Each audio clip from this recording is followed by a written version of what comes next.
Okay, guys, alternate ending. Take 43. With so many movies on the net and TV, it's kinda hard being up and film savvy. Do you catch a show while you're on the go? And how do you know what to keep or what to throw? How do you know what to keep or what to throw? Tune in, tune in, tune in to alternate ending. Tune in, tune in, tune in to alternate ending. Tune in, tune in, tune in to alternate ending. Tune in, tune in, tune in to alternate ending now.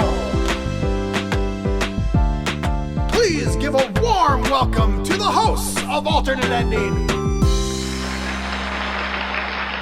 Welcome to Alternate Ending, where we're discovering good movies, one bad movie at a time. I'm your host, Carrie Jarasinski. Across from me is the person who has been just kind of bagging on movies for nearly 20 years, but people still seem to love him anyway, Mr. Tim Brayton, who also is a film critic. I am a film critic. That is you. And guess what today is?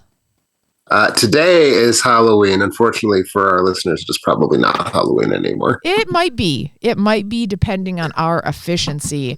Today was supposed to be the eve of Halloween, but here we are on Halloween talking about the bloodiest, the smudgiest, the gooeyest, most gore-filled movies we can possibly think of. Yep, and I do feel we need to start out by extending an apology to our listenership. We had tech issues getting this out on time. Unfortunately, these things sometimes happen. And part of our tech issues were, of course, that Rob is not with us, even though I had sort of made a great big ballyhoo in the preview show notes that we were going to be having him come back. He is not.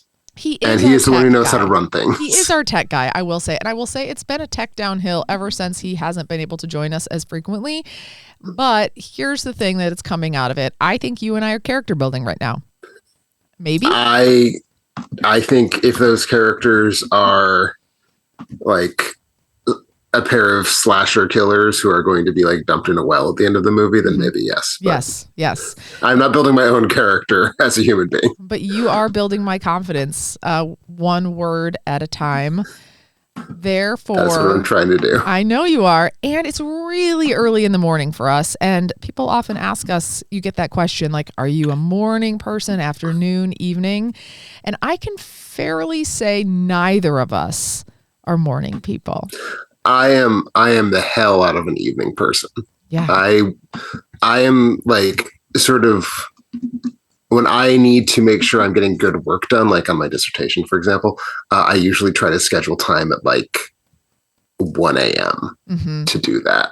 So, and it is not 1 a.m. It is not. It is the morning, but that is not the kind of morning it is. That's true. And I like to call myself like, I'm kind of an all-day person. Like, you're not going to find me being grouchy at any point in the day, but I'm not really running on all cylinders, I would say, at this hour. So this just could lead to all kinds of debauchery, and I don't even know if that's a pronounced word correctly. I don't even know. I mean, I don't think it's debauchery. Okay. I don't think it's going to lead to that at all because I am too sleepy to debauch. Well, good. Well, I will start off, Tim. I'm very curious what you've been up to lately. I want to tell you, before I tell you what I've been up to, I want to validate a term. I think that I've been on a bender, but you tell me before I go down a rabbit hole of my bender. If you've been on a bender and you're this cheery and perky at this hour of the morning, then it has been a very low-key bender, or you're a very cast iron person. Okay. I don't know the answer. So tell me, if I was on a bender, what was I on? What is a bender? I don't know. If you were on a bender, you were drinking and or using drugs virtually nonstop for at least several hours or maybe even a couple days. Okay. So I've been on a bender. I have been on a bender. Okay. I have been on a bender.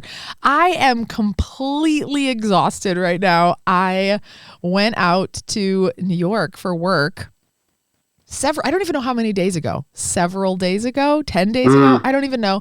Went there, and here was the problem. What I've realized, I had some self-evaluation while I was there. I am 100% incapable of the word no. If someone's like, do you want to go to dinner? Do you want to stay out later? Are we going to go bowling? Are we going to go karaokeing at 2 a.m.? I'm like, yeah, I am. And I'm hurt. I'm hurt. I need to pause you right there and say that the idea of your just like pill popping long night of the soul in New York over God knows how many alcohol fueled days involved lots of bowling trips is so charmingly wholesome.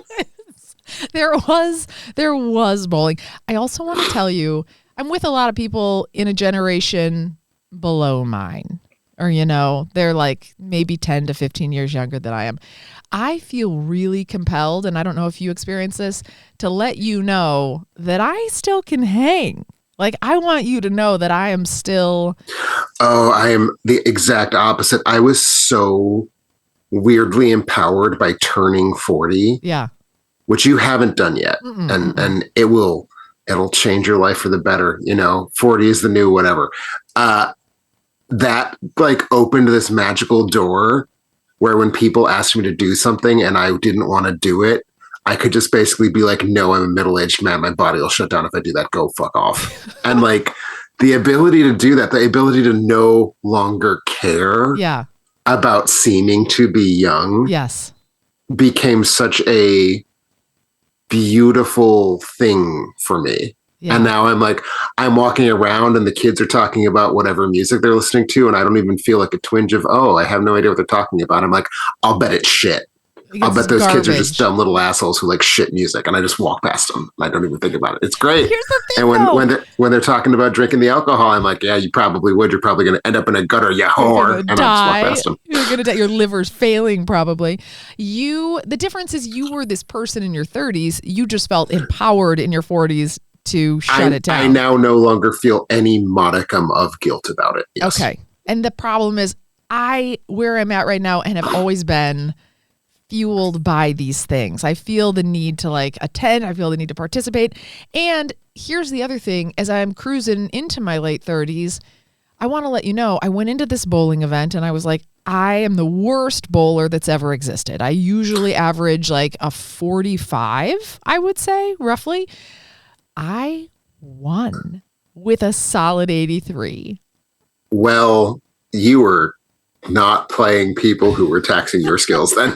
But it's funny because I still walked away just like with a skip in my step. I'm like, taking down these. Well, the point is not to be better than some theoretical person who might be able to bowl at 200 on a regular day. Mm-hmm. The goal is to be better than the people you're around. Okay. And that is what I do. I try to make that the case for myself and all my life.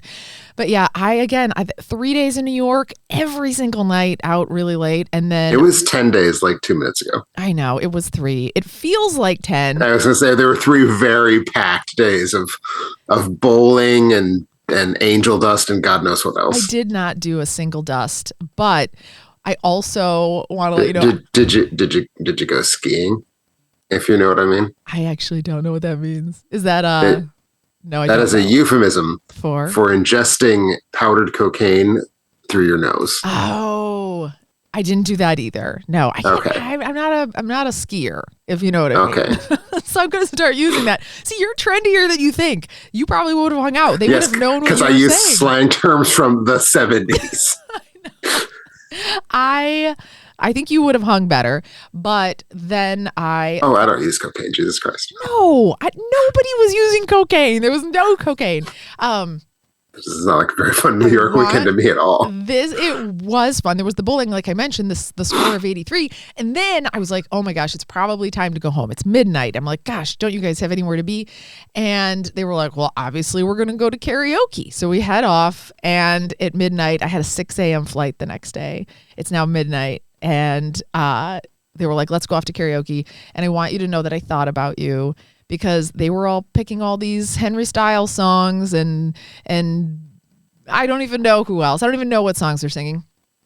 But the only one that came to mind in a pinch at 1 o'clock in the morning was that of My Heart Will Go On. Oh. And then here's the worst part about it. This is where I really embarrass myself. I'm sitting there and I realize as I'm singing My Heart Will Go On in this like 4x4 cube, even though we're all like packed in this like creepy cube, I'm like, am I tearing up? Am I crying? If you're doing it right, you must be. Celine did. Celine teared up when she sang it. I did. At 1 a.m., crying away. And then I got 3 hours of sleep. Was home for 7 minutes and then packed for Nebraska and was off there and got home just last night in time for our movie club watch party. So two things. Yes. Did you belt? Like when she gets to the "You're here, there's nothing I fear," and it's meant to be like you're like she's just like she's trying to puke her lungs out of her mouth. Yes. Did you go for it? I did. I'm so glad you went for it. I really did. I think at one point I even like grabbed, like when you're like mad at somebody and you're like, and you grab their shirt, and then you're like, listen here, bud, like that kind of grab. Yeah. I grabbed myself though, so like I grabbed my own like. That's what shirt. you got to do. Yeah. Again, watch her perform the song. Yes. She's always like pounding. I'm pounding now. That's what that weird noises you heard. Yes. She's like pounding her chest, like she's trying to beat her heart back into it. It's very good. That is exactly what I did. And then the only thing now is it is Monday. I haven't had to talk to any of these people since. And I'm like, how's this going to be on Monday? It's like, was it weird? Were we weird? I don't know. So I'm prepared for whatever comes about an hour from now on the work front. Excited for that. I'll keep you posted. What drama or benders have you been up to in the last week? The only thing I've been high on is art.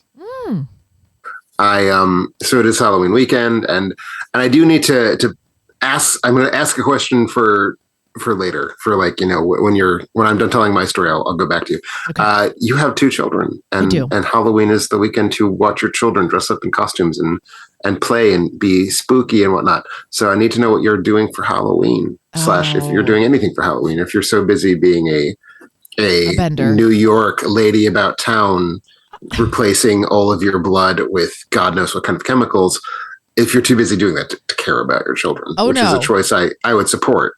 To be clear, I can play both roles very well. Okay. But alas, they are going to be something you hate, but I'm going to tell you anyway.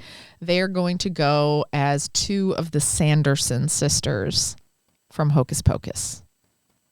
I heard some rumors about this being the costumes. It is. And then one of our neighbors. I believe from you, in fact. Oh, was it me? Oh, yeah. Because remember I got we demoted. Talked about you were going to be the cat. I'm the cat. I'm still the cat. But what I'm going to do, what I decided after the last 10 days of my life, I decided to veer off from the spandex cat outfit, and I'm going to go black sweatpants and a sweatshirt. Well, the question is, are you playing the cat as a cat, or are you playing the cat as the sexy teenage boy? I'm going to play the cat as a cat. I was going to maybe be sexy teenage boy, and then again, I've just had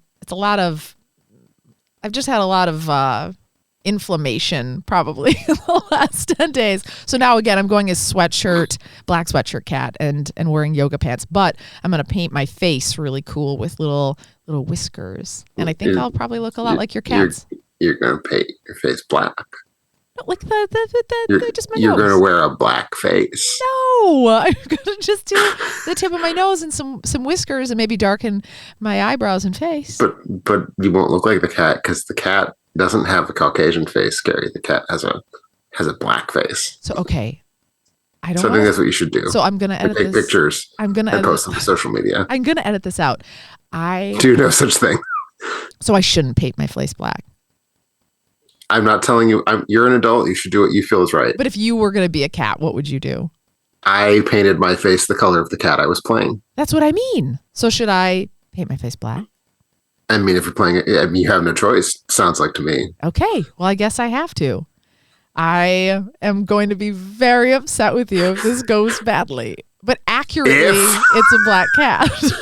I don't know. Now I don't know. I'm not trusting a thing you're saying right now. I'm Googling everything after this. I clearly do not have your best interest at heart. Yes, Google, should I wear blackface? And see what Google tells you. See what comes up. I'm doing that right after the show. So TBD, be on the lookout for photos. But I am expecting, I want everyone to know I'm a cat. So I'm going to just crawl around on all fours.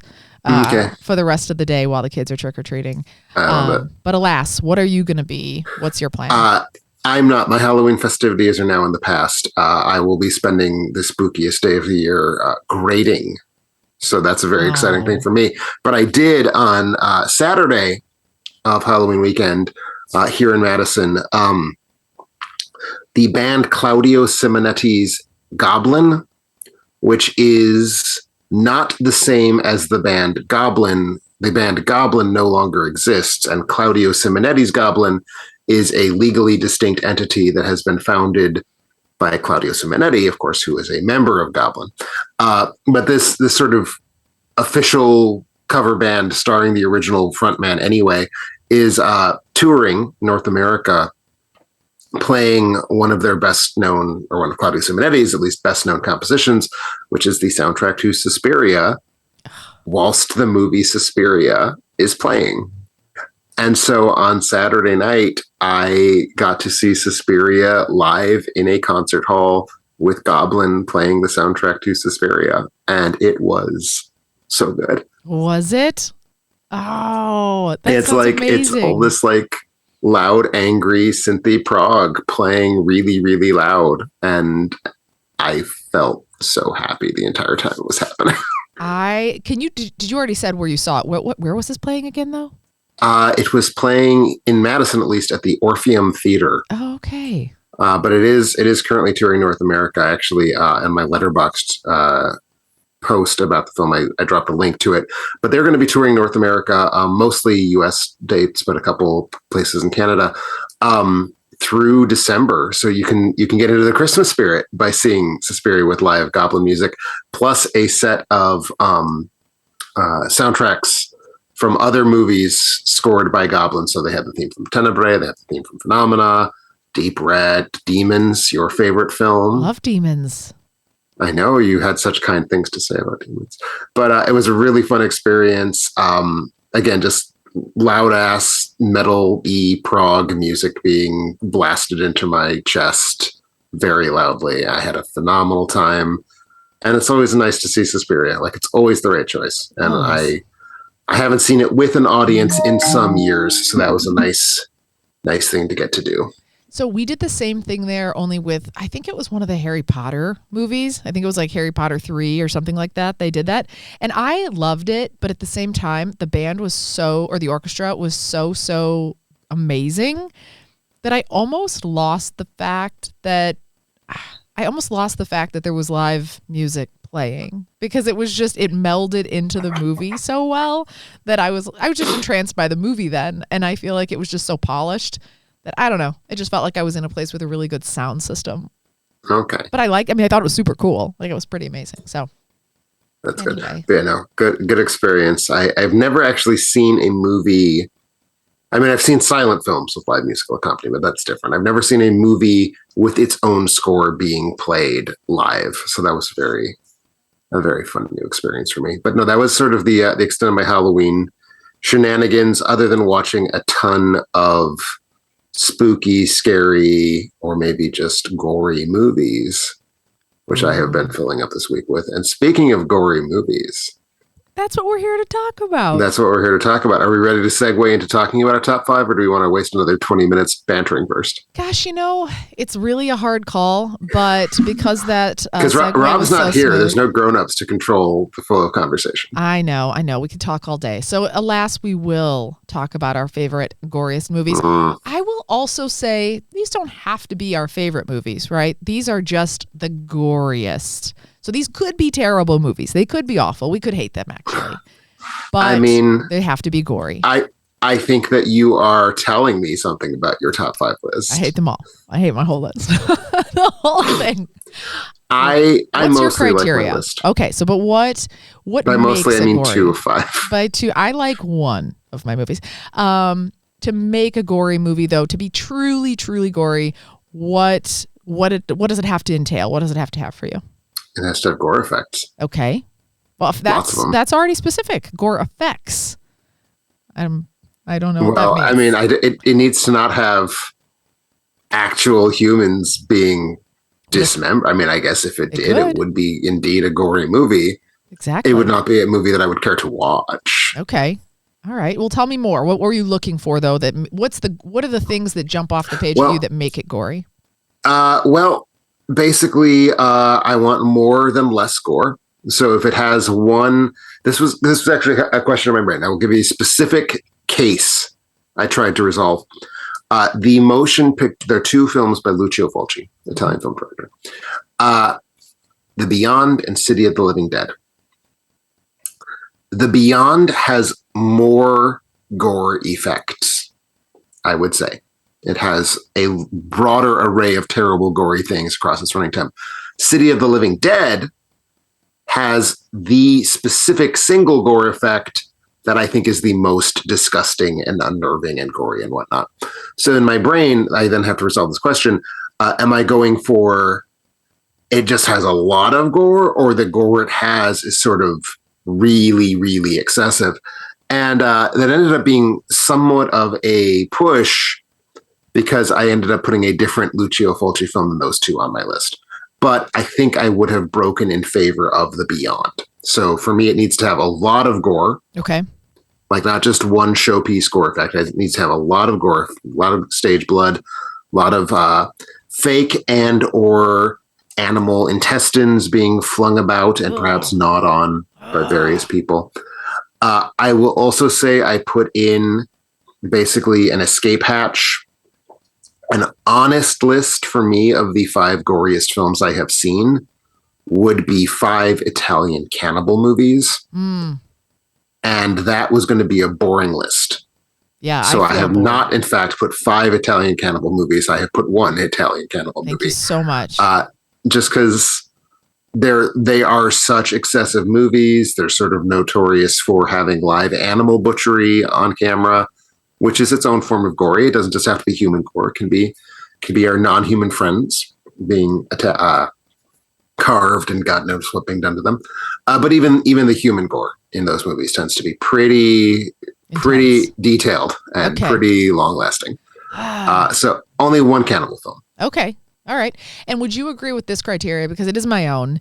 To be truly gory, it has to be so bad that you like get to a point where you feel like I can't possibly look at this anymore. Like I have to look away because it's so grotesque and you feel like a visceral reaction to it.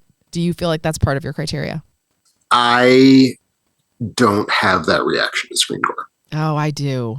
I can certainly say I imagine it is easy for me to imagine a viewer who would feel revolted by my films. Yes. Like someone who's like, I don't want to do this anymore. Certainly. I mean, the fact that, as I've said, I do have an Italian cannibal film on here. Those aren't watchable movies. Like they're very endurance testy. You put them on to prove that you can like watch one of them. You don't put it on to have like a pleasurable experience watching a film. Okay. Well, mine had to make me, part of my criteria had to make me want to barf. So I did want to barf in all of my top 5 movies. I think that would be a criterion I would fully get behind if I were a psychologically healthy enough person to have that response to these kinds of films. Good. Well, I'm glad everyone else will be with me. I also did want to make sure that the type of gore was a little bit unique for each one. So I do have categories of gore. I have one in the blood spurt. I have neck tendons. I have balls. I have intestinal gore. And I have baby gore. So I've got like some categories that I went with too. That's fair. I would say a couple of my films pretty much hit them all. They're compendia of gore, if you will. You want to see some intestines getting pulled out, got you covered. You want to see bits of a human being pulled off, testicles, for example, we got you covered. I do too. You want to see poles being extended through the anus out of the mouth. Oh God. Covered. Oh, I can't even. It hurts. Actually, I'm not sure that is a specific feature of the specific cannibal film I put on my list, to be honest. Oh, I just like even picturing that. I feel the same. I've got a couple that are ball gore and blood spurt gore all at the same time. Also, can you hear my phone ringing? I sure could. Okay. So, small caveat, in order to achieve this podcast today, I did have to borrow Rob's computer and he gets a lot of phone calls. So I'm a little concerned. The other thing I'm going to say, I also don't know how to stop that. So we may just continue to get a nice Halloween tree. My level of technophobia is such that I didn't even know you could turn that function on. I don't know how to get phone calls through my computer. I didn't either. I'm sweating now. I just quickly hit decline, but this could happen a lot. So Sorry in advance. I'm excited by the thought of Rob getting some important work calls that you're just like angrily declining throughout the podcast. Declining, yeah. And every piece of technology is tied to Rob's account in our house. So all the iPads, all the computers, all the whatever. And so I am, just so those of you out in podcast land know, I am currently seeing Rob Jarosinski. Like the Zoom meeting that we are on has Rob's name attached to it. And I will say merely that, Rob, you are looking particularly dowdy this morning. Is that a good thing? Is it? I don't know. I'm going to Google it later. So let's just jump in. Let's get into our gore. So I would love to know what your first gore is, or what your first gory movie is. And then I want like a specific call out to what element of gore was like the most visceral. What was the thing about it that was the sickest? All right. I don't know that I can do that for my first pick, to be perfectly honest. Right. I haven't. My first pick is more of my sentimental pick. Okay. I don't actually think it's terribly gross. I don't actually think it's terribly gory. I think you could put this in front of most modern viewers and they would have the response of, oh, well, that was cheesy, rather than, oh, that was gross. But I put it here because I did want to have a film by the late, great Herschel Gordon Lewis, who is, in a sense, the reason we're gathered here today. Mr. Lewis was the first film director / producer / huckster and charlatan who realized in the 60s, I'll bet I can sell a film to a crowd of undemanding yahoos that has very little merit as a story, very little interest as a character study. It really exists solely to provide gore effects. And he invented that. Like, he's the first person to be like, what if the movie just had gore? Mm-hmm. And we've had so much of that. We've had the entire genre of the slasher film basically sold on that exact principle. So I did want to have a Herschel Gordon Lewis film, and I did pick what is the goriest Herschel Gordon Lewis film I have personally seen, which is 1970's The Wizard of Gore. And this is not a movie that has like content, really.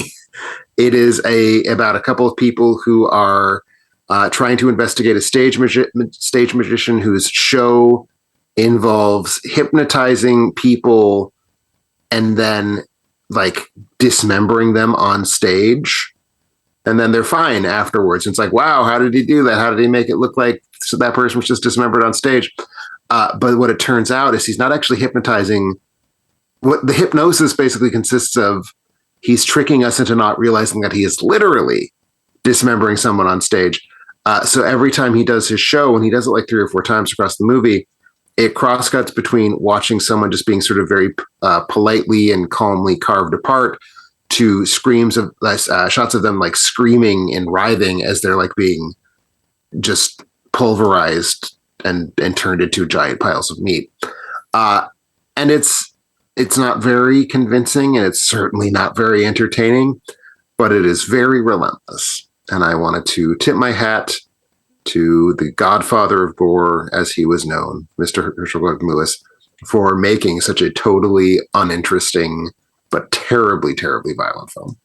If you are the godfather of film, does that mean you're second in line? Like, is there the father of gore that you're going to get to at some point? That's just what he was called. Oh, okay. People actually called him that. Okay. I mean, no, well, because, Godfather could mean I'm the person who will take care of gore if its actual parents are killed in a car accident. But it's also, I mean, Don Vito Corleone is the Godfather. He's sort of the authority figure over many unrelated pieces of gore, as it were. Okay. All right. Well, that sounds like one I'm not adding to my list. You haven't sold me on it. Oh, I am not trying to sell you on it. It is of historical interest only. Oh, only. It is a dull movie. I do not like it. Okay. Well, I do want to be sold on at least one of yours today, just for your own personal awareness, because I actually really, really, really love to feel like I'm going to barf when I watch a movie. So like that's, okay. I'm looking for a good one to watch tonight after the kids go to bed. But alas, the other thing I realized as I was pulling together my list, I realized what Patreons are doing, because there's a theme here. There's a theme in movies that I've experienced and when I've experienced them in my life. And maybe there's a common thread here, but we'll get there. So I believe that this next at my number 5 is a Patreon pick. And I love this. I want to talk about it a little bit because I was struggling. I wanted to have a zombie movie. I love zombie movies. I love zombie gore. I love the tendons ripping out. I love cringing. I love whatever weird ways in which people are going to have their neck consumed. And I remember watching Night of the Living Dead, which I think was the one that's in black and white and like they're in the house. Is that correct? That is correct. Okay. So I was debating, but I actually don't remember that being so gory. And maybe I just don't remember. It's as gory as no budget in 1968 was going to be capable of. Most notoriously, there's a scene where these zombie extras are chewing on basically pieces of cast-off intestines from a butcher shop. But it is not persistently gory, and it is certainly not like extremely gory. Okay, good, because I didn't pick that, but I did, as a follow-up to that movie, watch a movie from 2004 that also happens to be a zombie movie. And the reason why I chose this one is because not only do you see tendons, neck tendons, which again is like the worst for me, not only do you see tummy tendons, like all the things that are inside your belly, super, super gross, but you also get a nice fine dose of baby gore. And this is 2004's Dawn of the Dead. All right. So this one was Zack Snyder. I don't know if that means anything to you. It does. Okay. It's a person who directs. This is sort of set like in a, oh, hi, kitty. We have so many sound effects on this call today. I'm loving it. I'm loving it. So this one's set sort of like in a mall environment. And essentially people are holed up in a mall and there are a bunch of survivors of this worldwide plague that are going on. And there's flesh-eating zombies knocking down the doors, which is like, it's secretly like a scenario I want to be involved in because I love like survivalist stuff, but at the same time it doesn't feel ideal. But again, culminates with a bit of the zombies get in. It's not a spoiler to say the zombies get in. And what does this group do? They try to fight back. Not everybody wins. Super gory, super gross, but also super good. I remember at the time we did our zombie list, which I think is where this came from. You thought you were watching the 1978 Dawn of the Dead, or you did not understand the. I forget exactly what you and Rob were up to. I'm curious. Have you since watched the 1978 Dawn of the Dead? I don't think I have, and you told me then that I should. I did, and I will tell it to you again. And I'm making a note of it this time. Would you say that the 1978 is more gory than 2004's? I think I actually would, with the caveat it is less convincing gore, but it is more theatrically pleasing gore. Okay. No, and that makes sense. Yeah, like Dawn of the Dead 78 was one of the early films with gore effects by Tom Savini, who was sort of notorious at the time, celebrated for being able to get a lot of bang for his buck. Like you went to him because you didn't have a lot of budget, but you wanted a couple really, really good effects. And this is one of his early films. This is one of the ones that really impressed people. So I would be inclined to say that I think you would be less grossed out by the 78 film, but maybe more impressed. But we're not talking about the 78 film. Although I'll also add, 78 film had music by Goblin, and I heard music from the 78 film at the thing I was at. You were lighting up just talking about it. I am going to add just to my list, just in case the rest of your list is still terrible, I'm going to put down the 78 Dawn of the Dead on my list as my potential watch party for tonight for myself. Just saying Sounds that. good. If you can't sell me on anything more, because I do want to catch that. But what do you have that could possibly overtake it at number 4? Well, we were done talking about the 2004 Dawn of the Dead. Yeah, we were. Because I was going to say, I think it's a good movie. I think it is underappreciated in a sense, because I think that Zack Snyder's subsequent career sort of makes it harder to feel very good about his directorial debut, but I think it's a great directorial debut. Did Zack Snyder also do you remember that movie that came out recently with the cube, with the box, and then they kept throwing it, and they were playing that game with like trying to throw the cube ahead to steal the cube, and it was like that dark superhero movie? Oh, Justice League? Yes. Did he do that too? Yes. I he didn't like did that. the 4-hour Justice League. The 4-hour Justice League. Yeah, not a fan. The 4-hour Justice League is actually my second favorite Zack Snyder film. I liked it quite a bit. And what's honestly. your first? What? What's your first? Dawn of the Dead. Dawn of the. Oh, yes. So maybe this is going to be a weird episode where we're suddenly on the same page about all of our picks. Well, I don't know. I will say that my number 4 is a zombie film. Okay. Is in fact sort of a sequel, kind of, to the 1978 Dawn of the Dead. Is it Shaun of the Dead? No. Oh. So the 1978 Dawn of the Dead was recut by Dario Argento for the European audience to emphasize the gore and de-emphasize the social satire. And it was released in Italy as Zombi, Zombi.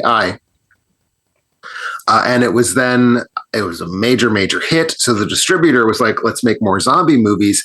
So the distributor commissioned a film called Zombie 2, Zombi space 2. That film was then released in the United States.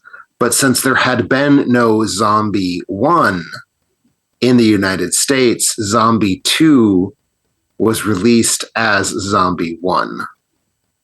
Zombie. So who the hell knows what the title of the film is I'm talking about here, but it is either Zombie or Zombie 2, whichever you prefer. Both are accurate. Zombie with an E if it has no 2, Zombie without an E if it does have a 2.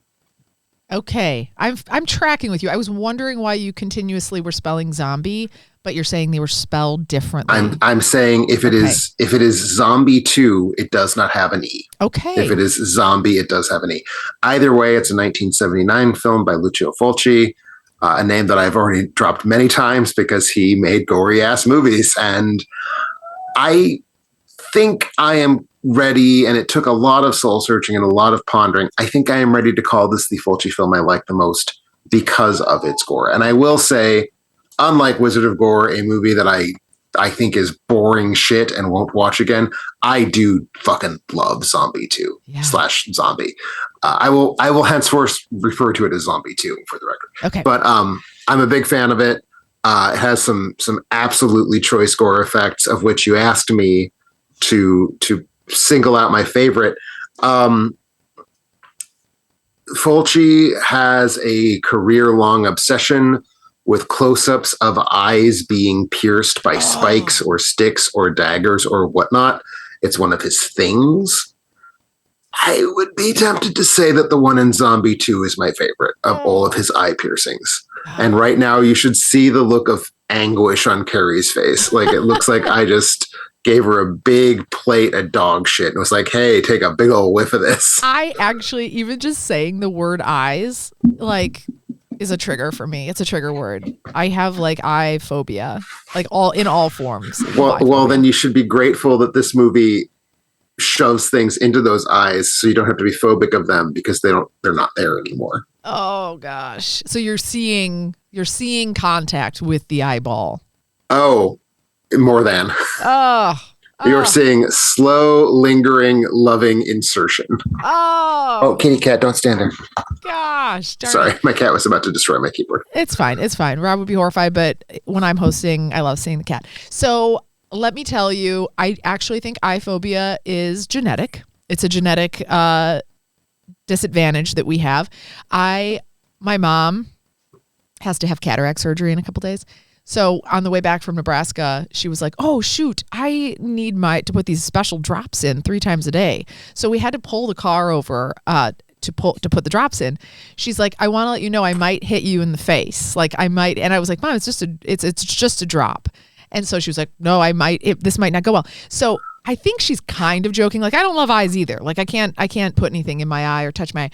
So we're literally pulled over on the side of the road. If only there was a camera on us. She's reclined in the driver's seat or reclined in her chair. And I said, just close your eye completely. Don't look at me. Close your eye completely. I'm going to lay like a little bit of a drop just in the corner. And then I'll just tell you to blink, blink, blink. And when I say blink, blink, blink, just start blinking. And she was like, I don't think I can do it. And I was like, I just think you just have to blink like you normally would blink. So thing rolls out. I'm like, okay. She's like, don't tell me when you're doing the drop. So we're laying, like, I'm like hovering over her now in the front seat of the car. I'm sure people are staring at us. And I put the drop in and I'm like, okay, Mom, blink, blink, blink. Nothing. She cannot open her eye. That part I don't even understand.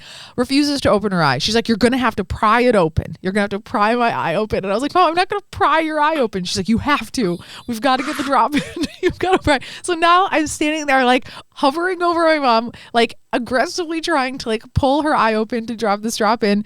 And it like would not open. Like woman has like the strongest eyelids that exist. So then she's like, you might have to like tickle me a little bit. So I was like, your mom is into some shit that I didn't need to hear about on a podcast, Carrie.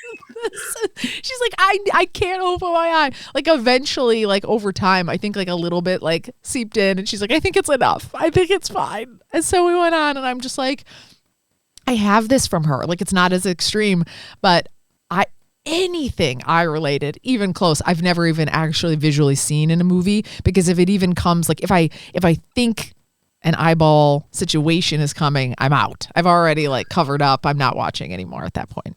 Have you seen A Clockwork Orange? I yes, but because the thing that's ironic to me is you probably can't watch the scene where he's getting his eyes propped open, so he has to watch the movie. No, I cannot watch anything. There's a movie poster with that too, where they like have their eye propped open, and I can't look at the still. Like I can't look at the poster. Like if an eye is spread open too wide, that's really triggering for me too. I don't know what it is. Again, I think it's genetic. So I will never watch your eyeball movie. Well, okay. What if I were to say that there's a scene where a zombie fights a shark? Yeah, I would do that. Okay. I don't mind if they pull the sharks. I think shark eyeballs are... It does not attack the shark's eyeball. Okay. Maybe it just in general attacks the shark. Okay. I could do that. And what one's that's called? That's also Zombie 2. Oh, Zombie 2. This has it all. Yeah, okay. Zombie 2 has it all. It has intestines. It has necks. It has putting your hand through someone's face and pulling out God knows what. It has puncturing their eye with a spike. Okay. But it does have a ton of gore effects. And, I couldn't even necessarily tell you what the plot is. They go to the Philippines and there's zombies there, or maybe it's not the Philippines. Maybe it's Indonesia. I forget. Somewhere out there, there's a jungle. There's zombies in the jungle. Oh, no, we better not get eaten by the zombies. But oops, we do. It's a zombie movie. They go how they go. But really, really ladles on the gore effects in a way that I find terribly, terribly fetching. Okay. All right. Well, good pick. I'm going to come in to my number 4 with, I think, a movie that might be on your list, only because I feel like this is quintessential horror gore. And I would say when this came out, I think, and you'll probably disagree with me and correct me, and you'll probably be right, that this was the first of its kind when it came out. I had never seen a movie like this prior, which is essentially... You might call this horror porn. I don't know if this is horror porn. You tell me if that's actually the case too. But essentially, I saw this in 2004. You see what I did there? I see what you did there. You see what is this on your list? First of its kind is maybe stretching it, but it was the Friday the 13th. It might not have been the first, but it's the one that triggered the wave of imitators. All the Hostels, all the ones that came down after it. So this is 2004's Saw. This was the story of essentially, again, two strangers wake up, don't know how they got there, and then they're pawns in this game of like choice. In order to like move on, in order to get out, you have to decide between two things. Do you want to chop off your hand, put your hand in a blender, put your hand in a random hole? All the things that are just... Oh, I'd put my hand in the random hole. Oh, I know you would. I know you would. If you know what I mean. But here's the thing. If I were to put my hand in a hole and I'm talking about fisting a stranger in a bar. I was talking about a hole, but not... I was talking about like a hole in a wall. Would you do that too? Sometimes they are. Sometimes, oh God, we go to different. They're called glory holes. We go to different. We go to different bars. Although, I've never done that. I actually have never done that. I've seen signage. I actually never have either. I don't. Okay. This for me is like cringe, the ultimate cringe of choice. Like Like if you and I were trying to get out of this scenario, number one, we would both die. But we do know that Rob would choose himself over us and that he would survive. 100%. There was a route out. He would take it. You and I would have no hands. If or Rob balls. was told that he had to carve your belly open to get a key out of it, he would be on that scalpel like flies on shit. Oh, for sure. Like even if he gets a little bit extra hungry, he needs lots of snacks. I think if they said like, hey, there's some sun chips in there, he would just be like, yeah, I'm heading for it. I'm heading for it right now. I love these movies, though. I only probably have seen half because, again, to meet my criteria, I have to be hiding behind my fingers and like peeking through for like a lot of the movie. But I love the idea of choice. Like, oh, I have to choose the lesser of evils, or I have to like decide between doors and is it the right or wrong choice? I love movies like that. So I saw these. I will say I didn't love the movies that tried to be Saw afterwards. I feel like the Hostel movies and things like that just ended up feeling like copycats, and I didn't love those as much.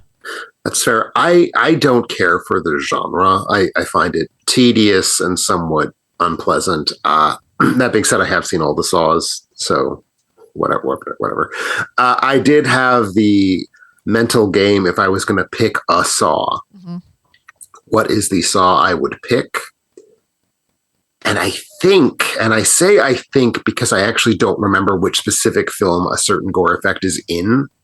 There's one where people have to like move their hand like into like, you know, those like old timey lumberjack saws. Yep.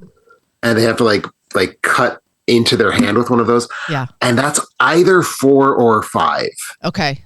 I remember that one. I think that one would be my pick. Okay. Whichever one it is. If you had to lose just one appendage, what would you lose? Would you lose a hand, a foot? I would probably pick one of my feet. Feet. Okay. Left, right? No, you don't care. I don't really care. I guess intuitively, I probably would lose my right foot. What do I do more with? I'd lose a hand. What? I think I'd lose a hand. Oh, I gotta type. I mean, I'm a writer. You type with both of them? I mean, I just do the one finger punch, you know, just around. Oh, good Lord. No, that's very inefficient.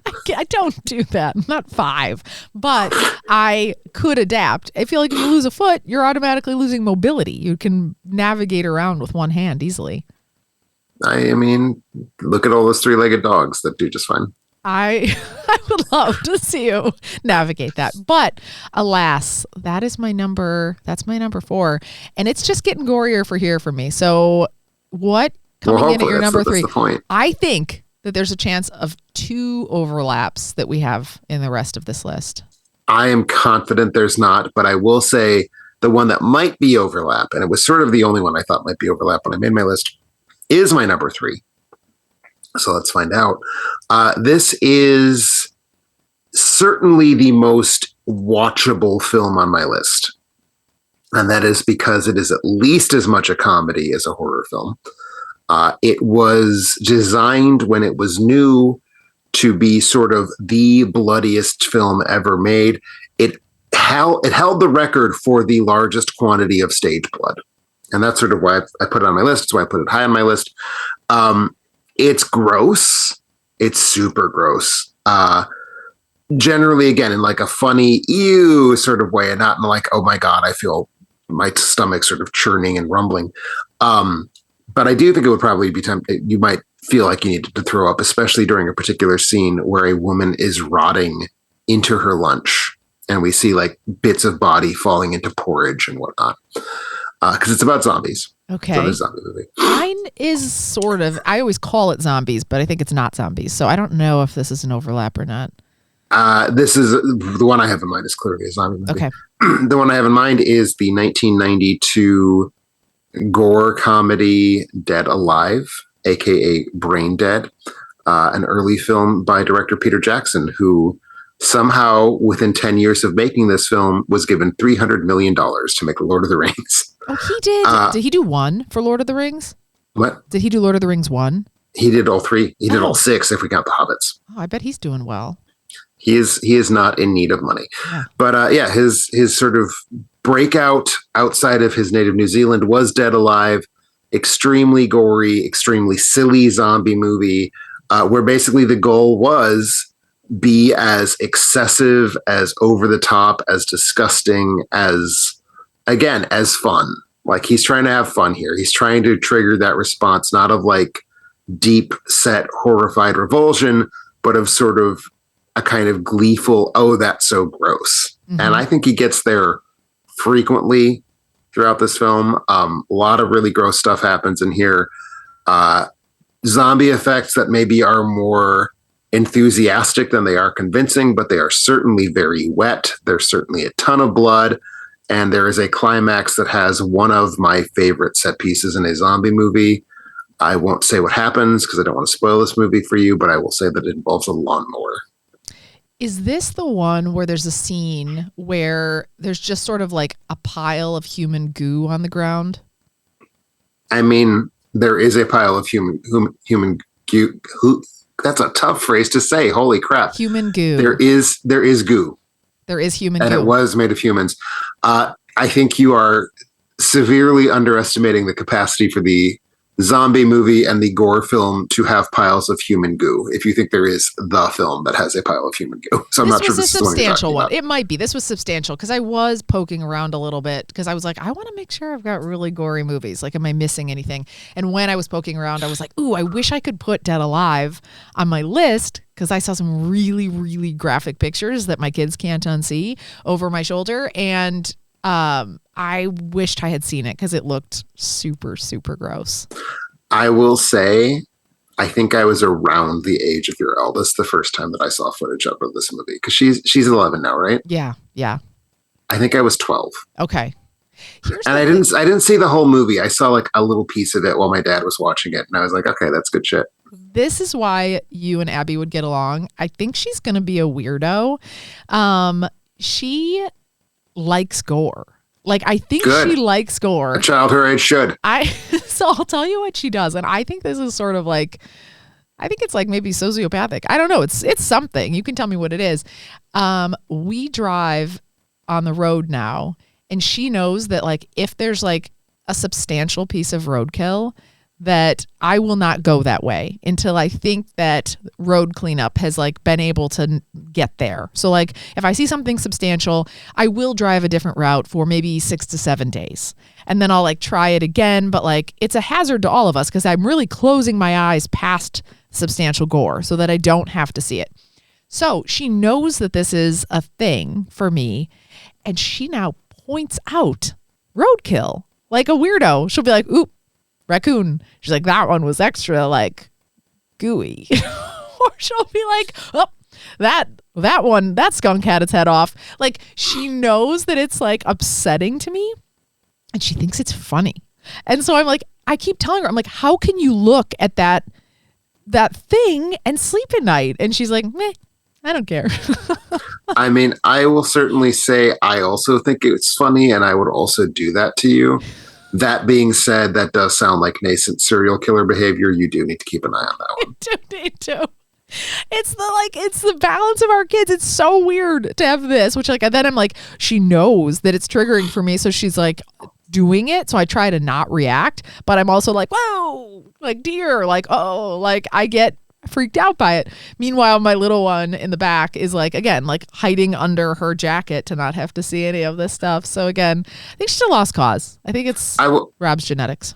Yeah, I will certainly say I do not care for roadkill. Yeah. I think that real gore is not fanciful, and I like my gore to be fanciful.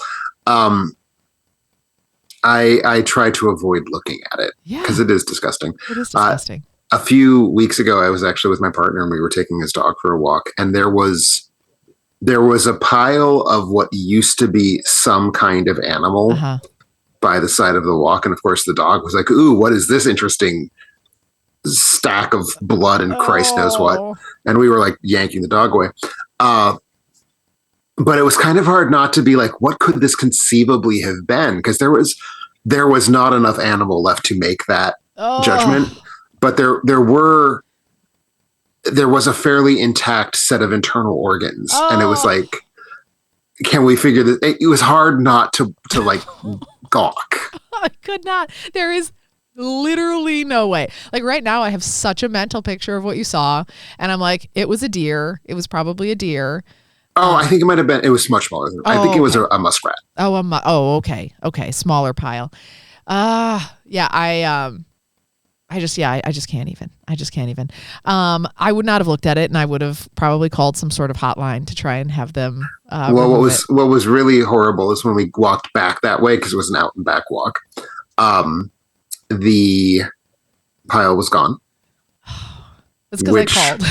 We took to have been probably the work of ravens and or crows. Oh gosh, it's too much. Yeah, I've worked my life around avoiding roadkill because if you jog too early in the morning, the ravens don't have enough time to get out. And so if you jog really early in the morning, I see more like, again, small creatures on the ground that I don't see if I go later in the day. So I've adapted my walk routine to go later in the day to make sure that like there's time for the road to be cleared for me. So there was one day when I was up at my parents' house many years ago. I was walking and I walked by a retention pond where like a large snapping turtle had gotten out of the pond and had gotten hit by a car and was like on the sidewalk, having already been found by the scavengers, but not really fully plucked over by the scavengers. So there were turtle entrails like over a 3-foot stretch of road. It was bad. It was a bad scene. You're not supposed to tell me these stories. I'm going to be haunted by this now. I'm going to be completely haunted by this. I can't tell you how many turtle recoveries I've had to do. Salamanders, those little mud puppies or whatever that are on the side of the road. I've had to like run extra miles to like throw those back. This was like pond. a fucking 3-foot across snapping turtle. Oh, okay. All right. We're moving on. You're not supposed to tell me about these things. I'm going to have bad dreams for days and days. That was your number 3, right? Yes, it was. Let's go to your number 3. I'm going to roll into my number 3 that I thought was maybe your number 3 because this movie is so gross. Thanks to Patreon supporter Dan Prestwich, who I hate this movie. I hate this movie so much. I think this movie is really bad. And I did see both its original and its sequel, which were both also really bad. But for somebody that likes to look at roadkill, for somebody like you listening right now, you might like this movie. And this movie is the tendon-ripping, face-ripping, eating demon movie, Demons. And I chose Demons 1 by Lamberto Bava, the sicko. That's his name. We don't call him the Godfather. We call him the sicko. I remember when we talked about this movie. I'm a big old fan of this movie. Of course you are. As I said, this was also at the Goblin concert, so it was good shit. Oh my gosh. I know when you said that, I was like, what are the odds? For those of you who may have missed that episode, it's this weird movie where this group of random people is watching a horror movie. They're in a theater watching a horror movie, but then they only find that they're trapped themselves with ravenous demons.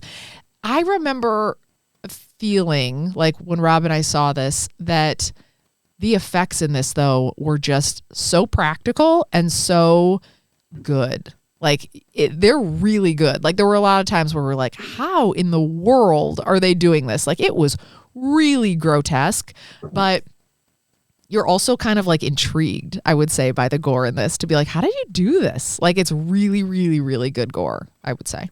Oh, it absolutely is. One of the main this would have probably, again, I had to do a lot of triage on my list to keep it from being just the same movie 5 times. So first I said no Italian cannibal movies other than one. Then I said no, only one Lucio Fulci film. And at a certain point I was like, I can't just keep doing Italian movies. If I had done a third Italian movie after getting rid of all the cannibal films and all the Fulci films, this might have actually ended up being my third Italian film if I'd had a third Italian film. But it's demons. You guys corrected me on that last time. It feels like it's zombies, but it is actually demons who are doing the consumption of humans or whatever it is that they're doing. But yeah, I had to have this on there. This one is forever going to be burned in my mind as one of like the bloodiest, grossest movies that I've ever seen. It is that. It is, and I certainly do not like. Yes. All right. Well, it's gross. I think this is a good pick. I think you should be proud of this pick. I feel proud of it. And I think that takes us to our break, which I think I need anyway, because I am feeling a little woozy from the turtle discussion earlier, so I will take a little bit of a break here. But before we head to our break, you might be wondering about ways to support the show. Get early access to exclusive content, make us watch a movie, pick your own episode, topic, and more by joining our Patreon. Episode! Grab an episode! And you can do it from our Patreon page. You can get there from our website as well. I think, so last night we did, you're very popular. I think it's time to turn the phone on mute. I'm turning the phone. I don't know how to turn this phone on mute. I'm just going to turn it off. Just turn the whole thing off. Or there's an emergency. That's the other thing. Somebody might be in need of help. But either way, last night we had a watch party of the movie Unfriended, and it was a real hoot. It is a terrible movie from my estimation, but much more enjoyable when you're watching it amongst friends. You can also join. We also do trivia nights. Again, all the aforementioned early access and content as well. You also can support us by visiting our Amazon page. And we appreciate you making your purchases through our site. Doing it is easy, and you can go to our website at alternateending.com, click through the banner, go about your purchases, and all proceeds go to making our show better. Tim, it's too much. Yes. There's too many things. There's too many things on here, so I'm going to have to pick and choose. I'm going to do sort of like a bit of a randomization of things. Whichever ones will give me the most opportunity to make dick jokes. Okay, I will. What if I were to say Mercury Rising? I'll tell you what's rising. I'll tell you what's rising. Somebody got that on Rent or Buy. I don't know if they did Rent or Buy, but either way, sounds like it could be a good movie. Others went out and bought paper towels. Gosh, well, I hate paper after your towels. mercury has risen, you need to clean it up with something. Oh boy, I hope not a paper towel. That feels rough. Unless you get like the some like it rough. Okay, that's fair. That's to each their own. I did just buy paper towels this morning at 7:00 in the morning. I am highly opposed to paper towels. Rob is the only one that uses them, but out of principle now, because I hate them so much. What do you do? I use rags. It's like it's just like the keys. It's something that we just can't get on the same page about. He uses paper towels for like almost nothing, and then he uses a whole glob. He gets his whole hand wrapped in a paper towel. How do you clean glass?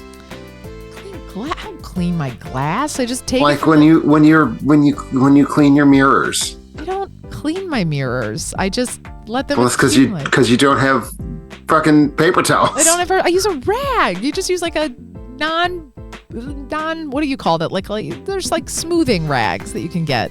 I use those and Windex, and it's fine. If there's a little bit of lint on there, so be it. I'm saving the environment. Beyond that, somebody else is watching Eternal Sunshine of the Spotless Mind. I absolutely love that movie. Good picture. Real good picture. I will also tell you somebody is getting some rubber finger tips for their fingers. For rubber fingering, obviously. Rubber fingering. I wish I hadn't said that. They are also getting HDMI cables. They're also getting pet carriers. Somebody got a pet, and it's a large pet. Someone got an HDMI compatible pet. I love it. They did. They also bought a Sherpa. I didn't know you could buy those. Interesting. I certainly didn't know you could buy them from Amazon. I didn't either, but you really can get everything from Amazon these days. Mason jars. Somebody's probably doing their pickling for the fall, which is amazing. I have some as well that I thought I would use when I was going to pickle things, but I haven't, so you can have mine. We also have Rock of Ages on CD. Somebody's already getting ready for Christmas by buying Christmas CDs. Don't do that to me. I would say in books and textbooks. What Christmas CDs do they buy? It just says Christmas CDs. Celebrate Christmas. Okay, well, that's because you didn't say the name of them. You just said Christmas in general in the vague sense. Oh, I see. So the CD is called Celebrate Christmas. Celebrate Christmas. But it's too soon, so let's not talk about that. Somebody else is getting chargers for their Nikon camera. We need to do that too. If we could ever find our camera, which we lost a while ago. Somebody bought a tablet. Ooh, somebody must just be Christmas shopping or birthday shopping, because that's a big gift. People can buy tablets for themselves. I've never done it. I wait until the holidays. You know what I just realized? What? I just bought a TV and I did not buy it through our site. I should have done that. Yeah, you should have. Oops. Did you end up getting the one that you wanted? I did. It was on sale at Amazon. What's it called again? An LG OLED. Oh, an OLED. That's what I thought it was an OLED. Every time I was like, at the store, I'm like, oh, Tim really wants an OLED. I do. I have an OLED. So I'm glad you got an OLED TV. That's exciting. People are buying notebooks, highlighters, all of their school supplies that they can from our website, and we appreciate that so much. So when we get back from our break, we'll be coming back with our top 2 goriest movies we've ever seen in our whole lives.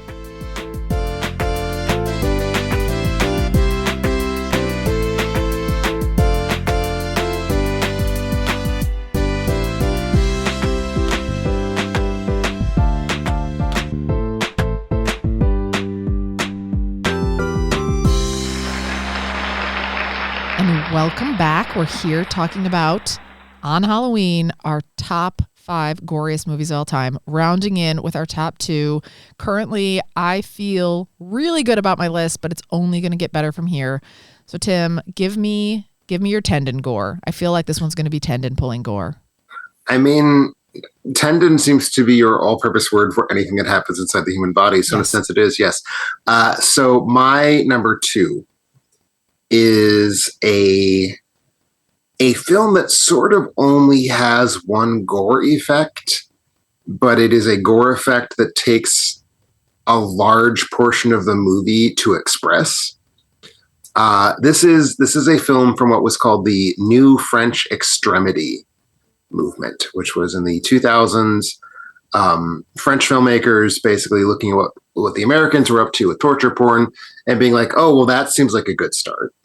And really just going hard in the paint, as they say, just trying to come up with increasingly harsh and basically unwatchable movies where you're just being confronted with violence at its most unadorned and with none of the sort of like, ew, that's so gross quotient of an American film. It's really just about confronting you with the ugliness of the mangled human body, and doing so with really, really lovingly detailed effects. I have not seen very many of these. I find them to be admirably committed to what they are, and what they are is not something I want to watch, really. That being said, I've seen a few of them, and of the ones I've seen, definitely the one that takes the cake for its gore, for its just like pure, can you sit through this levels of just horrible shit, would be the 2008 film Martyrs, written and directed by Pascal Laugier. Martyrs is a film where you get to watch somebody being flayed alive. And filleted, like filleted like a fish? Like skinned. Oh, okay. So this is a movie where someone gets skinned. Oh. It is a tough sit. Is it kind of like peeling a peach? It's like peeling a peach if the peach was screaming and crying while you were peeling it. Oh, they're alive while it's happening? Oh, they're alive. It's a torture film. Oh. This is what Saw would be like if Saw was committed to representational realism rather than whatever grody shit Saw is committed to. Oh, it just hurts. Like I actually feel my skin. I hurting. imagine. Oh that my would be God. the case. I thought about putting Predator on my list. Do you remember that skinning scene from Predator? It's just a moment. So you don't see the skinning process, but essentially the Predator has skinned all of the people that were yes, there. The Predator taking the spinal column and skull of its victims as trophies is something I'm familiar with. Yes, but he also leaves all of these people hanging from a tree, and it's so jarring because you don't see it coming. It's kind of like, oh, yeah, was it Arnold? Yeah, Arnold's like peeping through the woods, and he's just like cruising along, and then all of a sudden comes to a clearing, and it's such an unexpected gore effect, but because it was just that like one moment, I didn't pick it, but all 5 of them are just like what I imagine it would look like if you peeled off skin, and it's not. I wouldn't say it's pretty. I would say it's on the grosser end. Oh, it's pretty gross. And yes, now imagine that was happening in a surgical context. Oh, not just some alien in the jungle who just wants to get at your bones. Yeah, someone who wants you to feel it. Someone who wants you to be alive while this is happening to you. Oh, it hurts. It hurts. How? Tell me this. I don't know how good you are with anatomy, but could I live for a while without my skin? Because your A skin's not while holding is in your a intestines. flexible term, isn't it? It's like your skin's not holding in your intestines. You could live longer than I think you would care to without your skin. Let's put it that way. But like, it's fundamental. If I was in a temperature controlled environment, not exposed to anything, I imagine I could make it a while without this skin. I mean, if you are in a completely sterile environment, yes. Because your skin is largely about you not getting infected constantly. So that's the thing. That's what would kill you. You would get an infection and it would just spread like wildfire across your now skinless body and you would die. So if you could control for that, yes, I think you could actually probably live for quite a bit. I mean, eventually you'd bleed out, I assume. Or let's look on the positive side. I think that you and I are resilient enough that if we were skinned, I bet you and I could become scabs. I bet you and I would make it long enough to just become one giant scab. I hate what you just said so much. I hate it even more than I hate the movie about skinning someone alive. I am just picturing us now as one. I'm trying scab. Very hard not to have that picture, and thank you for talking about it. Just picturing you and I like having tea as a scab, like both of us are scabs. Here's the reason I'm choosing to imagine that what you're describing is that we will have crossed picket lines to take employment at a workspace that is currently on strike. That is what I'm choosing to believe. As a scab, I am being feted by the no good Nick capitalist owners of the factory, and I'm having tea with them. That is what I just heard you say to me. You choose that, but then I'm going to bring you back, just like you did for the turtle for me. Are you a scab picker? No.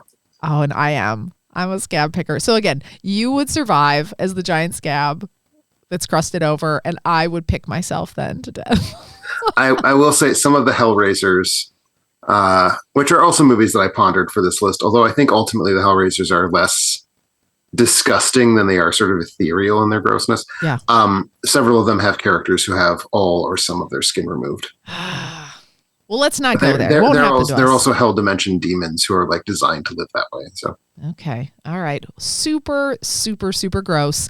But what could only be grosser is my number 2, and this is one I've talked about it before. But I'm going to read you the synopsis of this movie, which I find incredibly hilarious because by reading the synopsis, I don't know if you would actually know what movie it is. So this is the way that this movie is described. Are you ready? I just want to point out. Yeah. You said that your number 2 is super gross. Oh, we haven't had a good number 2 joke in a while because of Rob. It's been a bit. But without Rob, we can talk about all the poo jokes we want, which is really, my favorite. So exactly. Here we go. A skirmish in Shanghai puts an archaeologist and his partner into the path of an Indian village desperate to reclaim a stolen rock. I feel like you are over-responding to how you felt about this Gore effect when you were an 8-year-old. I don't think it was because I tried to peep through my fingers the last time I watched it. I tried to do the peep through and I was like, oop, nope, close it up. Like, so I do this thing like you can see right now where I can see you, but you're kind of blurry and whatever. And I opened the crack. I peeked out at the monkey eyeballs and the brains. And I was like, nope, back down. That alone. But I knew you would call me out if it was just the dinner scene. It's not just the dinner scene. If I had to choose, it's not even primarily the dinner scene. I mean, it's the heart ripping scene. Oh, it's the heart ripping scene. So when I talked about the eyeball thing earlier, that's probably in my top 3 phobias. My number 1 phobia is having my heart ripped out. Oh, it just feels like it would be so painful. Mine is public speaking. Oh. It's the same. It's practically the same.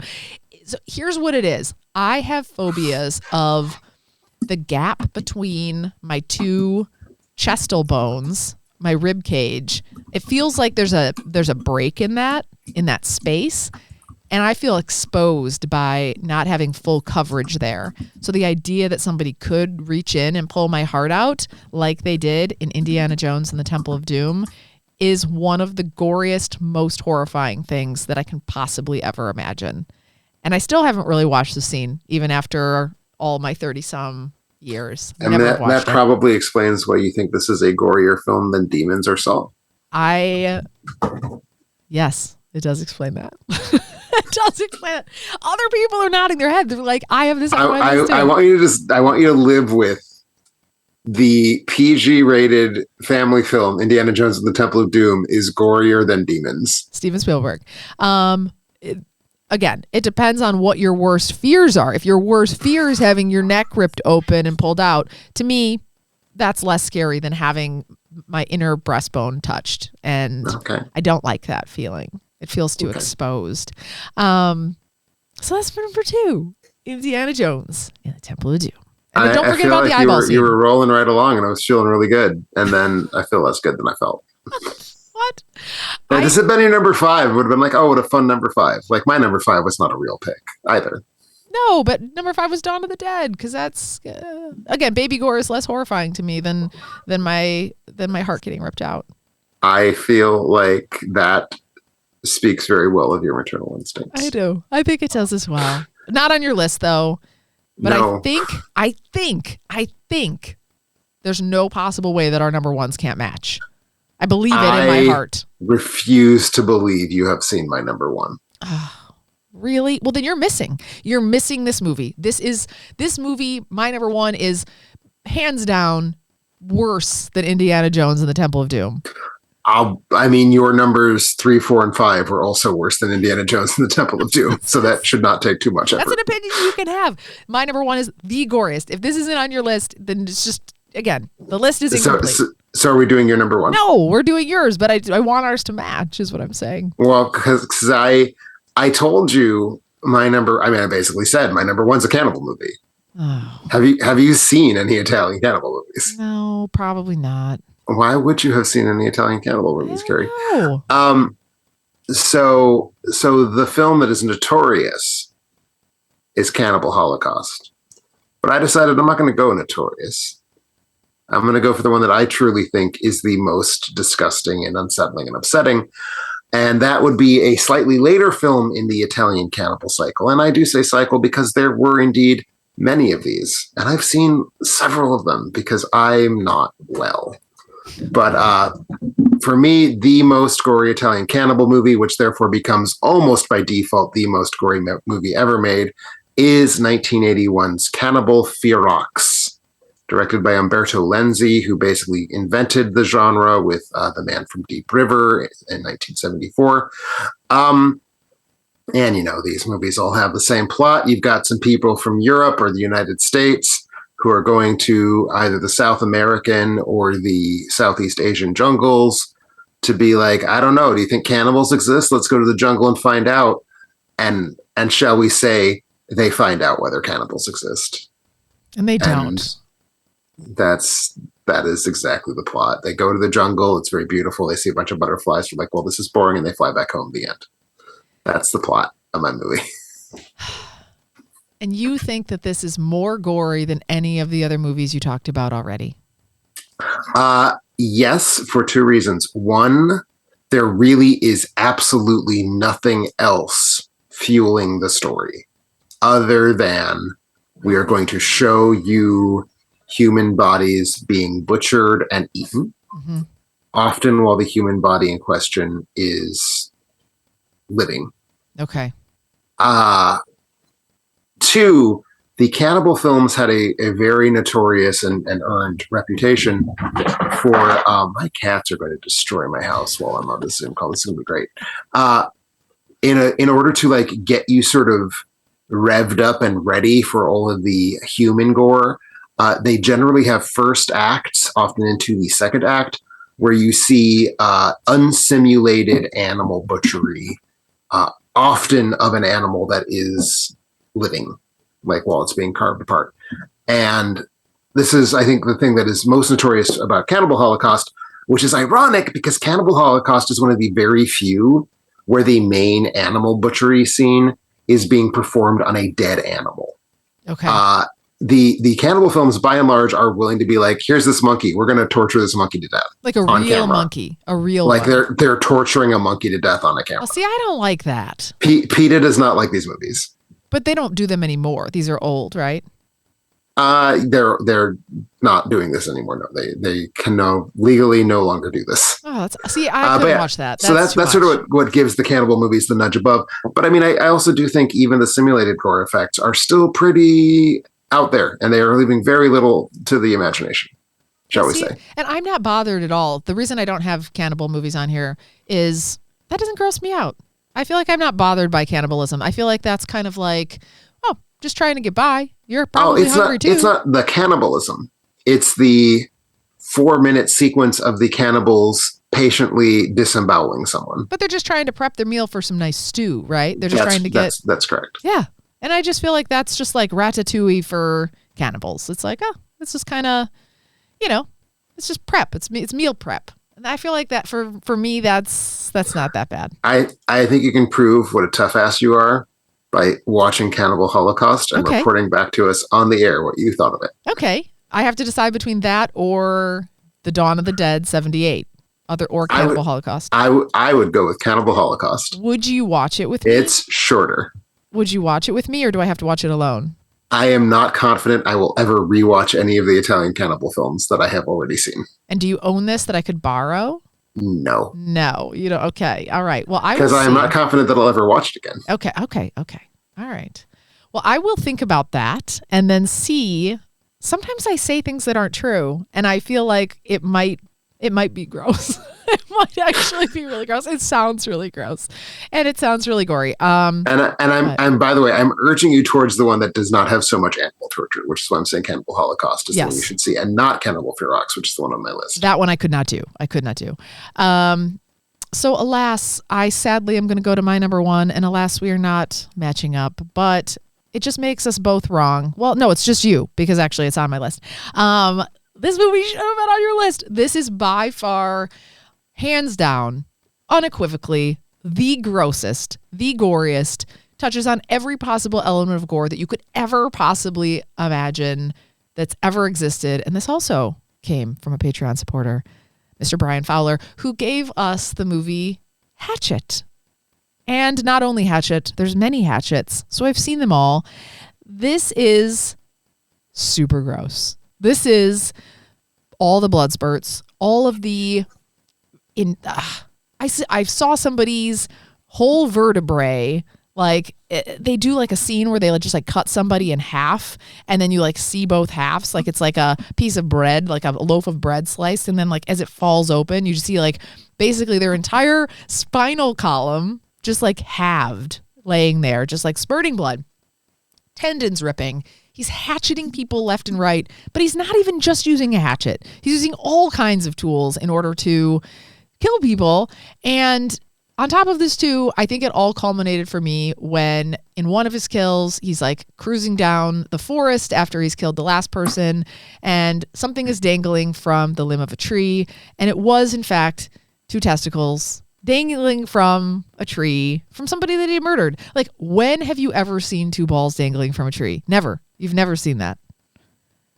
I mean, I can't immediately call to mind if I've seen that outside of this movie now. Exactly.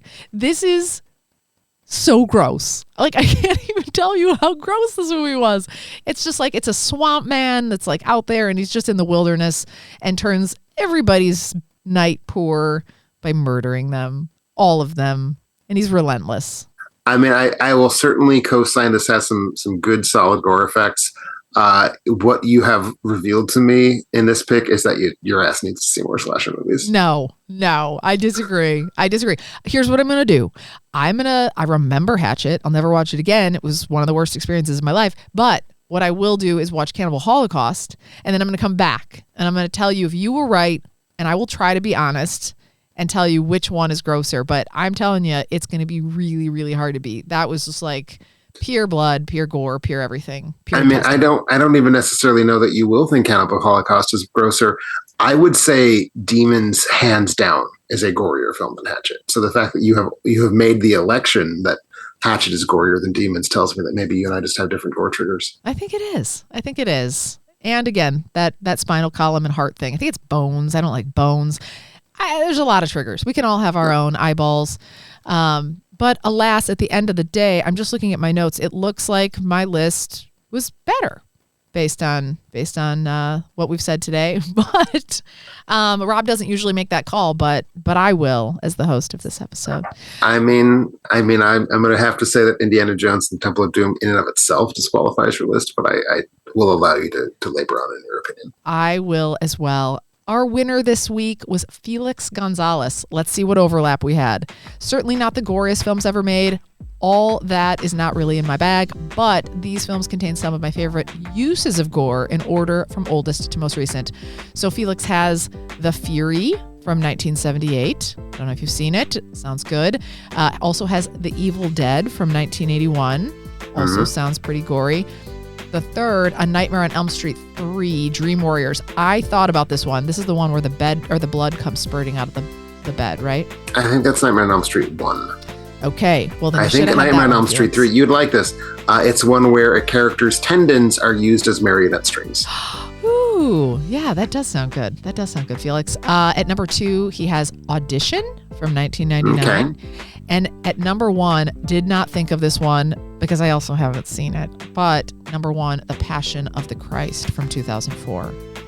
That is pretty gory. Although gory. I feel less gory than its reputation. Less gory. It is the most gory film seen by a lot of people because people who go to church and are fundamentalist Christians don't see gory movies, I would say is probably. That's probably fair. Probably fair. So thank you. You can reach out to us at contact@alternateending.com. Do we have an overall audience pick? No, I don't. And you just had to call me out on the air. No, I don't have an overall audience. No. That's a thing that Rob does. That requires a lot of math. And I didn't do it. And I was like, okay. I wonder if Tim's going to call me out. And here we are, calling me out. I was just going to try to breeze past it. Well, I'm not going to let you do that. We have our order of operations, and this is what happens when Rob leaves. We can't even open up a spreadsheet and put titles into it. This is all very congratulations, factual. Felix. Do shoot us an email, contact@alternateending.com. Yes, thanks, Felix. And in closing, we want to thank you guys all for joining us. You can go out to our social media page and on Facebook, Twitter, Instagram, all the places, and like it and join us there. You can also go to alternateending.com to find all of our movie reviews, these podcasts, and more. Subscribe to iTunes or Google. Leave us a review. We really like those, and those flatter us and make us feel good about ourselves. And don't forget about Patreon. Next week, we'll be back with a Pass the Popcorn episode, and who knows who'll be on. I think we're going to try and maybe have a special guest on. We'll find out who. But until then, have a great week, and we'll catch you next time.